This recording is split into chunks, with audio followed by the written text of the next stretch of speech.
A igreja brasileira está preparado para uma perseguição? O brasileiro, porque assim, eu vejo a Europa, as manifestações da Europa, nos Estados Unidos, eles não pagam o estacionamento do shopping. Cara, a gente vai pro shopping gastar dinheiro e a gente paga estacionamento no shopping. Eu vejo o posicionamento, por exemplo, eu vi uma entrevista de um gerente da Peugeot há 7, 8 anos atrás. Por que os nossos impostos para caro são os mais caros? Sabe qual foi a resposta do gerente? Fantástico, porque o brasileiro paga. Então, assim, nós que somos dessa cultura, nós não somos daquela cultura do europeu que não aceita pagar uma gasolina cara, que não aceita, que luta contra o Estado para poder obter direitos. Nós não somos dessa cultura. Então, a igreja brasileira está preparada para um confronto desse? Porque eu vi o Covid simplesmente deixar bares abertos e igrejas fechadas e a gente também meio que não se posicionou com relação a isso. Como que a gente adequa a isso com nossa cultura brasileira de ser uma cultura de deixa levar, deixa rolar. Adentrando isso, foi feito um simpósio maravilhoso no Brasil, né, e trouxeram um português para poder falar. E isso muito interessante porque a fala do português deixou todo mundo chocado. Porque ele falou assim, parem de botar a culpa na gente. A gente já saiu daqui há mais de 300 anos. Opa! Porque até hoje a gente viu o quê? Não, isso é herança de Portugal. O Brasil tem 500 anos, eles ficaram aqui com 200, 200 e pouquinho, já quase 300 anos eles estão aqui e a gente continua falando, não, mas isso aí é herança de Portugal. Ele calou o ginásio todo e todo mundo fez uma alta reflexão, porque hoje o reflexo já é da nossa cultura mesmo. E dentro dessa nossa cultura, como que a gente vê esse confronto, pastor? Principalmente nisso, que a igreja, uma hora, ela vai ter que se posicionar. Como que a gente vai caminhar com relação a isso? Assim, o que me chama a atenção, eu acho que o brasileiro, ele vê, mas existe uma diferença muito grande entre o ver e o enxergar. A gente precisa começar a desenvolver a nossa capacidade de enxergar e a nossa capacidade também de ter coragem de enfrentar. A gente vê muito, tem acontecido isso muito regularmente na França. Primeiro foi a questão porque o cara aumentou a passagem em 3 centavos. A galera foi para lá, pô, o dos coletes amarelo, 3 centavos. Agora ele está querendo mudar a Constituição. Aí o pessoal vai para a rua. E detalhe, não é o povo que volta, é o líder que volta, que retrocede. Isso aí. Porque ele entende, não é só porque ele quer se reeleger, ele entende que há um poder muito grande nas massas. Que é o que fala, que o poder emana do povo. Sim. E assim, o que me chama a atenção é que os grandes arautos hoje da democracia sofreram, né, e eles fazem questão de dizer que sofreram há décadas atrás a censura. E essas pessoas que passaram pela censura há décadas atrás são os grandes arautos da democracia de hoje. Mas eles estão fazendo aquilo que eles diziam que não era correto fazer. Ou seja, eles estão querendo encabrestar e dizer, não, nós somos um povo e um país democrático. Só que eles estão querendo proibir. É o oprimido virando o opressor, né? Sim, e não pode mais. Peraí, mas não pode mais o quê?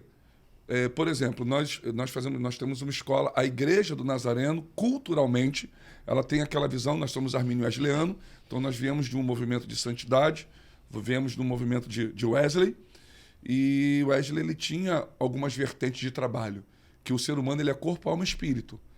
Então você tem que trabalhar o espírito, você tem que trabalhar o corpo, a alma, né, a questão da pregação do evangelho, a eternidade, e você tem que trabalhar o corpo. Não adianta, né, eu chegar para você e falar assim, olha, Jesus é bom, Jesus salva, mas eu estou com fome. Não, aí você dá o teu jeito, depois tu volta aqui, mas tu tem que aceitar Jesus. A Bíblia diz que a própria multidão seguiu Cristo pelo pão e o peixe que ele dava, né?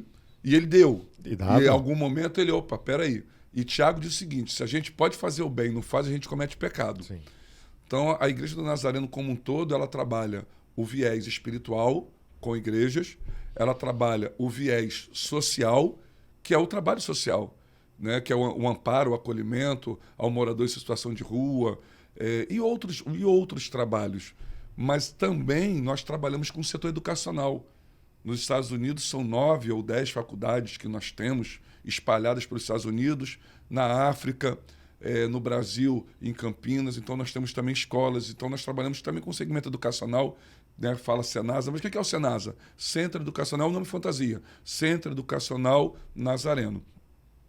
E nós estamos debaixo de um regramento, né? Dentro da Secretaria de Educação, né? O BNCC, todas essas questões. Então, nós temos um material específico, né? De uma escola cristã ou confessional. Nós estamos dentro de uma proposta onde Deus é o centro, mas, ao mesmo tempo, a gente entende que nós temos um programa de estudo a entregar ao nosso público-alvo, que são os alunos, para que eles possam estar bem preparados para fazer um Enem, para fazer uma prova de um concurso público, a carreira militar. E nós falamos, porque tem momentos que você, dentro de uma matéria, você vai ter que trabalhar alguns assuntos da historicidade do nosso país, que são as culturas de matriz africanas e tudo. Eu posso falar de uma maneira de uma maneira didática, de uma maneira usando formas de linguagem de que eu consigo trabalhar esse assunto sem ferir a ética da escola por ser cristã, não dizer nós somos uma igreja, uma escola cristã, então nós não vamos falar sobre esse assunto, mas falamos. Mas, ao mesmo tempo que nós falamos, nós nos deparamos com sugestões de alguns órgãos públicos, de alguns lugares, e isso tem a tendência a se replicar, a aumentar, e a ponto de chegar em caráter federal. Aí nós falamos de outras religiões, mas nós não podemos, de repente, numa escola cristã, ter a liberdade, se é o país da liberdade, se é o país da democracia, e quando o pai ele coloca o seu filho dentro de uma escola cristã, ele sabe... Ele espera isso. Ele espera isso. Que tem uma oração... a parte de disciplina, né? ele quer a parte Páscoa, religiosa. nós estamos chegando na Páscoa. Sim. E a Páscoa não é coelho. Sim. A Páscoa foi o cordeiro que foi imolado, que morreu na cruz.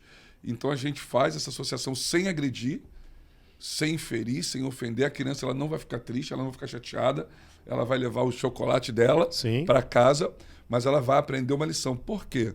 Assim, eu termino aqui esse momento, porque eu tenho visto por parte dentro de uma escola e também fora, porque eu tenho 2 filhos, um na idade de 16, então ele está no terceirão, né? Está no último ano do ensino médio.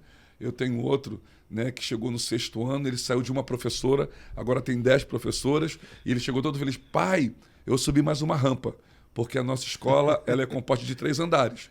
Então ele começou na educação infantil no térreo, né, na parte de baixo. Aí quando ele foi para o 4º ano, ele subiu uma rampa. Aí agora ele está no 6º ano e ele toda vez subir mais uma rampa. E que ele suba outras rampas na vida.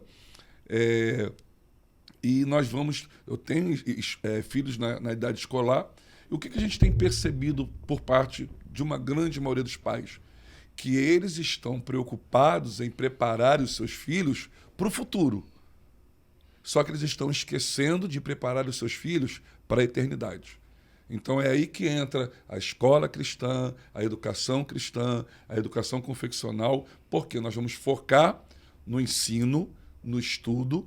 Aí dentro dessa proposta nós temos, né, a questão do estudo bíblico, da criação, nós trabalhamos a evolução, né? É matéria básica, é obrigatória, nós vamos trabalhar da evolução, a teoria de Darwin, nós vamos trabalhar a teoria do Big Bang, nós vamos trabalhar todas essas áreas, e dentro do nosso conceito cristão nós vamos trabalhar que nós cremos que o ser humano foi criado à imagem e à semelhança. Porque isso cai na prova. Vai cumprir a grade. Agora, se nós cumprimos o que nos cabe cumprir, a pergunta fica: por que eles querem nos tolir de algo que nós teremos direito de falar?